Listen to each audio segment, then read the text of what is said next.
Everyone, welcome back to my channel Livia's Lifestyle. তো আজকের এই ভিডিওটা তোমরা দেখছো, এই ভিডিওটা আমার জন্য খুব স্পেশাল একটা ভিডিও। তার কারণ হচ্ছে আমার বাবাকে আমি সারপ্রাইজ দিয়েছি এইবারের পুজোতে।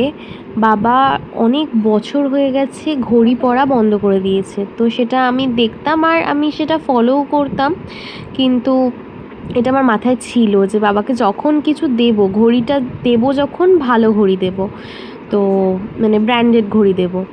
তো যাই হোক, আমি ঘড়ি পরি, বাবা ঘড়ি পরবে না, মানে পরে না অনেক বছর, সেটা তো হতে পারে না। তো সেই জন্য এবারে ডিসাইড করে নিয়েছিলাম পুজোতে বাবাকে আমি ঘড়ি গিফট করব। তো এই ঘড়িটা আমি বাবাকে দিয়েই পছন্দ করিয়েছিলাম, কিন্তু বাবা বুঝতেও পারেনি, পুরোটাই সারপ্রাইজ ছিল। মাঝখানে বাবার একটুখানি মনটা ভেঙেও দিয়েছিলাম যে না, ওটা তো অর্ডার দিইনি এরম বলে।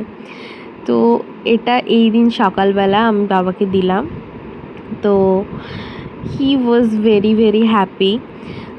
ও সেটা দেখে আমার মা আমার দুজনেরই খুব ভালো লেগেছে।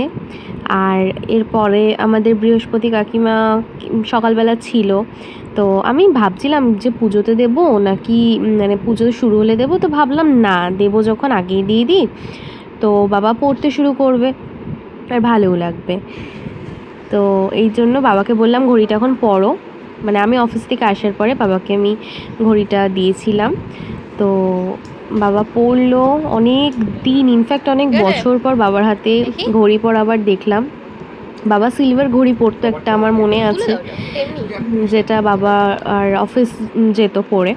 ঠিক আছে, তো বাবার হাতে ঘড়িটা খুব সুন্দর লাগছিল, সেটা বুঝতে পারছিলাম যে বাবা খুব মানে হ্যাপি হয়েছে। সবসময় তো বাবা মারা বলে না আমাদেরকে। আগে বলো কেমন লাগছে। তো যাই হোক, দেখো বৃহস্পতি কাকিমা কি বলছে।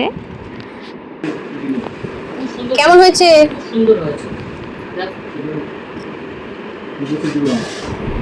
তো ভিডিওটা ভালো লাগলে do like, comment, share and subscribe Nivia's Lifestyle. আর ভিডিওটা ফেসবুকে দেখে থাকলে অবশ্যই লাইক করো, আর আমার চ্যানেল পাশে থেকো। টাটা।